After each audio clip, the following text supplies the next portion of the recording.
அஸ்ஸலாமு அலைக்கும் வரஹ்மத்துல்லாஹி தஆலா வபரகாத்துஹு. இந்த 2 சூறாவை ஓதி எங்கள் பெரியம்மா பையனுக்கு நல்ல இடத்துல நல்லபடியாக கல்யாணம் ஆயிடுச்சு.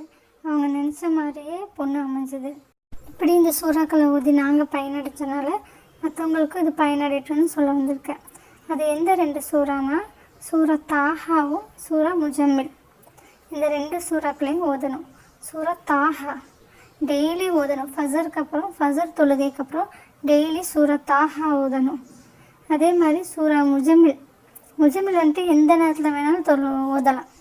சூரா முஜம்மில் உங்களுக்கு எப்போ டைம் கிடைக்குதோ அப்போ ஓதி துவா கேட்கலாம். இன்ஷா அல்லாஹ் இது டெய்லி பண்ணோம்னா ஒரு 3 to 4 monthsலேயே நமக்கு நம்ம நினச்ச மாதிரியே நல்ல இடமாவே அமைஞ்சிடும். அல்லாஹ் நமக்கு நம்ம நினச்ச மாதிரியே நல்ல இடத்துலையே அமைச்சு கொடுத்துருவான் இன்ஷா அல்லாஹ். அதனால் எல்லாருமே ஓதுங்க, ஓதி எல்லாருமே துவா பண்ணுங்கள். யாருக்கெல்லாம் கல்யாணம் ஆகாமல் இருக்கோ அவங்கெல்லாம் துவா பண்ணுங்கள்.